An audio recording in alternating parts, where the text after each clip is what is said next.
Hello everybody and welcome back to Blue Jays Today, where your boys will always got something to say about Toronto Blue Jays. I'm your host, Adam Peddle. And I'm your host, Nicholas Playlog. And today, guys, we are really turning our attention to the offseason. And we're going to be looking at 5 Toronto Blue Jays players who, in our opinions, we think that they could get moved this offseason, guys. There are going to be rumors. There's going to be rumblings. People are going to be on the phone for these players, and we really want to break them down and look at these 5 Toronto Blue Jays who are probably most likely to get traded. And I do want to put the disclaimer there, not all 5 of these guys are going to get traded. Absolutely. That's not going to happen, right? You're not going to see literally every single one of these guys go off the board. We also have not put these in any particular order, right? So we're just going to kind of run through these 5 players, give our 2 cents of it, and why we think there is going to be some rumors surrounding these dudes. Right. There's going to be a ton of moves going on this offseason. You know, a lot of personnel changes with this team. As we've seen, it's not absolutely working in the postseason. So, hey, none of these guys could get traded either as well. That's so you know what I mean? Like, we could just be staying with the same dudes. But if they want to shake things up, these are the most likely dudes. This is probably the way to do it. Starting things off, folks, Nate Pearson. Now, I put him in a video very recently talking about the 5 Toronto Blue Jays who I think are not going to be on the team anymore. So far, that list is looking pretty solid, everybody. I mean, Ross Atkins came out and basically wished farewell to 3 out of 5 of those guys on that list. And I do think that Nate Pearson, it's just not been working with the Toronto Blue Jays, right? And that's not for lack of trying. The Blue Jays, they have given him every opportunity, and whether it be a health issue or just performances on the field, it just feels like he really hasn't been able to find himself with Toronto. Yeah, it does feel like that, right? He showed a little bit of glimpse. I think we saw the best version of Nate Pearson in that first half this year when he was pitching for like a sub-3, like really low whip. But then you can see numbers rounded out. He got sent to AAA, got called back up a little bit later in September, 4.85 ERA and the whip of 1.266. Now, the good thing about Nate Pearson is you're not really in any rush to trade Nate Pearson. You look at here, he just finished his final year of pre-arb. He's going to arbitration 1 next year. Probably going to be super cheap,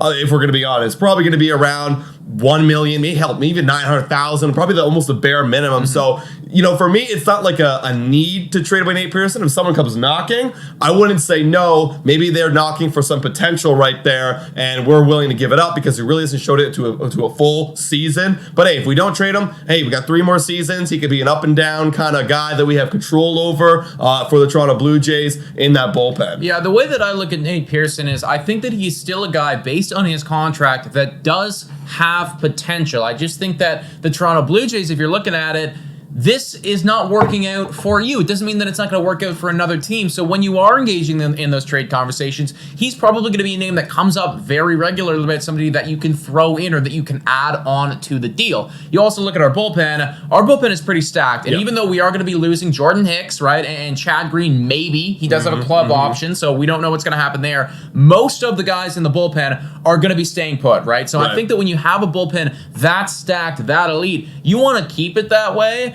And right now, having a 4 ERA guy, 5 ERA guy that is Nate Pearson, maybe they want to move on from that. Maybe, you know, and again, maybe they want to see if he somehow strikes some potential later on. With some other squad. And that's the whole trade argument right there. For real, dude. Number 4 on this list for the Toronto Blue Jays, we gotta talk about Alek freaking Manoah, dude. If you would have told me a year prior that I was making a video, we were seriously talking about Alek Manoah potentially getting traded in the offseason, I would have said, dude, like, what are we on? That's blasphemous. Like, literally, like, shut us down immediately because clearly we are crazy. But right now, based on what we saw this season, based on what we saw his performance, and most importantly, what happened off the field, right? Most importantly, what happened off the field, I think that there could be a very serious argument for why Alek Manoah might get moved this offseason. There is. I mean, especially if there is some sort of upper management disagreement, there's some disgruntledness amongst the team and his teammates with Alek Manoah. There definitely could be that would be the reason to get rid of him because right now, if he didn't have that off the field stuff and he got sent down in the minors, he had a really bad year, I would kind of be full support of Alek. Let's do it. Let's hit, Barrios bounce back year. Yes. You know, you were bad. You got sent down. We had other guys take over your job. Totally cool, man. Come back next year and play. But again, the off-field stuff obviously changed the narrative. You also can throw in, and we talked about this before the podcast, you can throw in that Ross Atkins come out here saying, hey, it's all good. We're super excited about Alek Manoa next year. We want him back. We want him playing for the rotation. Now, I know you covered it when you were breaking down this weekend about Ross's comments in that press conference. What do you take of that, of those comments about Alek Manoa? I think the Ross Atkins press conference was just a cataclysmic disaster across all areas. It was just horrible, folks. And for my sanity as a Toronto Blue Jays fan, I need to put zero weight on what it was that he said, right? So really, like he said, just talk. It was just what people needed to hear. I think so, dude. Right. I think that he was trying to be as he was trying to take a no stance, really. No blame on him. You're taking no stance at all. Trying to save his job. That's what it sounds like. Exactly. And I think that's what Toronto Blue Jays fans, because we're already upset about the playoff loss. Then when you come out and you do that, act like it's no big deal. Yeah. And that's what pisses a lot of people off, right? There is a big deal with Alek Manoah, and the fact that you're coming in and you're saying, "Oh, I'm excited about him." How is that possible, right? There's been reports about how there's problems with him and the coaching staff and the management, not to mention his on the field performance. So I put literally zero weight on what Ross Atkins has to say. I would imagine that there's going to be a lot of Alek Manoah rumors coming out. Oh, absolutely. Maybe some stuff that we don't like. Maybe some stuff that paints him in a bad light, right? But I think that all of that, it lends to our argument right now as to why he maybe might get traded this offseason. And, to support the getting traded this offseason argument, I mean, hey, you could just be saying that stuff, everything's fine. We're looking forward to Alek Manoah playing again in 2024, pitching at a high caliber, right, Cy Young level, because, hey, if there is some sort of trade, you want to make their guy look good. You don't want to come in here and say, yeah, we have problems with this dude. That's very true. You immediately ruin his value. That's very true. Yeah, you're right. If he did come out, there's literally no benefit for him to come out and say, we're going to trade this guy guaranteed. Yeah, or there's problems here. We've had some disagreements. No. Yeah. So I really do put no weight on what he said. Really monitor Alek Manoah, monitor his social media, monitor everything, guys, because what happens with him, something's going to go down. It might be a trade. It might be. All right, next one, guys. We had two pitchers right there. This is going to be our first position player. And in an offseason where we're looking to add probably a lot of position players, you wouldn't think that we get traded. But this guy's kind of fallen to the bottom of the, depth chart in the infield for the Toronto Blue Jays roster. And that's Santiago Espinal. I mean, man, it's been ups and downs. I mean, just like Kevin Biggio, I'll even throw him. Not that we're going to trade him. I think we're going to obviously keep him after his great ending to the season. But he had potential of being the starting second baseman at one point with his tenure with the Toronto Blue Jays, and now it's Kevin Biggio. So he's kind of now on the downswing of that starting job. And when you have a bunch of young infielders like Addison Barger, and you got Relvis Martinez, they're coming up to the big leagues.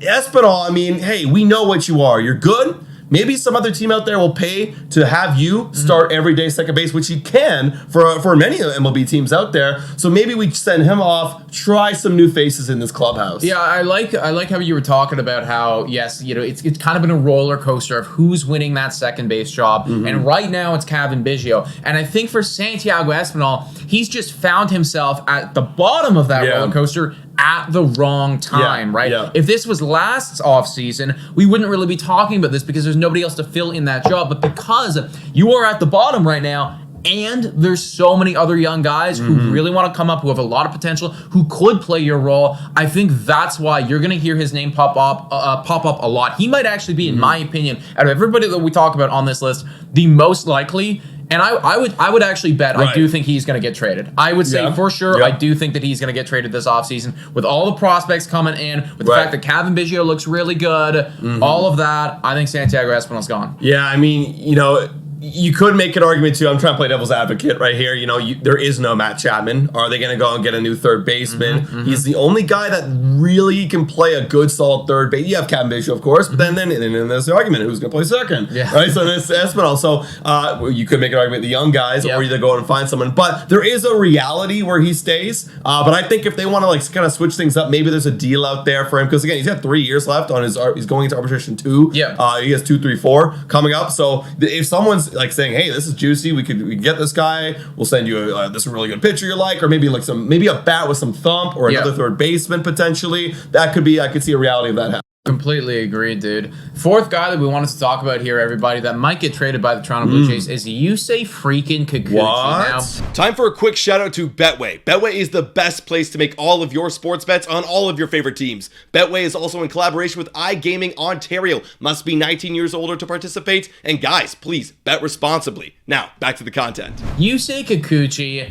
he was solid this year, and I hate that the thing that I remember him the most for is the loss that we just had in the wild card. Not necessarily his fault. Obviously, he didn't come out and pitch incredibly in that outing, but there was just so much controversy surrounded about that's kind of what I remember him for. But this was his best season in the major leagues, right? And maybe you're arguing, well, this was his best season in the major leagues. I mean, like, why would you want to trade him after this? Because potentially the value is at its highest. And he's only got 1 year left. The Toronto Blue Jays, I think that you're going to start to see a mentality shift where we're trying to get money off of the books right now because Vladimir Guerrero Jr.'s contract's coming up and Bo Bichette's contract's coming up, and we got to pay them at some point, right? So I think that they're not going to be spending a whole lot of money this offseason. And Yusei Kikuchi, with his value at his highest, and Ricky Tiedemann waiting in the wings, and if we are to believe this stuff about Alek Manoah, maybe it's time to move on and send him somewhere else. It wouldn't be the first time the Toronto Blue Jays trade away a guy with 1 year left on his deal that actually impacted the team in a very positive way the year before. Teoscar Hernandez, Vladimir Guerrero Jr. Prime example. They do that. If you want to flip him and get a bat, or you want to flip him for someone maybe a little bit younger, right? In that infield, in that outfield, I could see a reality. Look, we have a bunch of starting pitchers, right? You're still gonna have Gosman, still gonna have Bassett, you're still gonna have Burrios, and then yes, if you get Alek Manoah, maybe you add one more free agent pitcher. Like you got so many options that trading him, right, when you have a surplus in that area, could be actually a very intelligent thing to do. I love Kikuchi, but it could be a very intelligent thing to do from a clubhouse. I think you're on to something there, relating it back to Teo, relating it back to Lord, right? Because at that point, when they traded them, our offense was top 3 in the league. Our offense was top 3 in the league, and we were thinking to ourselves, okay, well, we need bullpen now. So what do? We switch, we flip them for some bullpen, we flip them for some pitchers, and Dalton Varsho's standpoint, it's defense, right?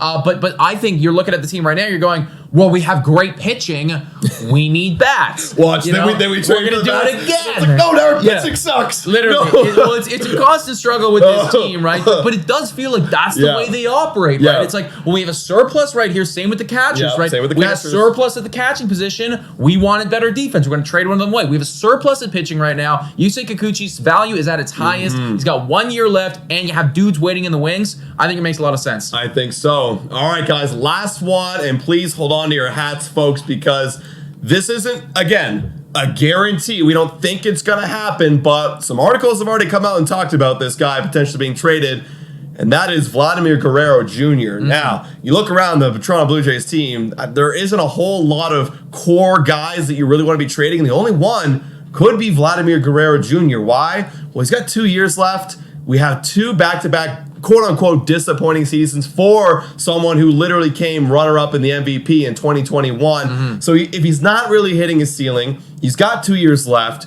Do you let him walk at the end? Do you sign him to a deal? Right now, I wouldn't be getting him the deal that he wants because he really hasn't been proving that he can do 2021 all over again. So do you trade him now when he's got some juicy value? Someone will pay up for Vladimir Guerrero Jr. for 2 years.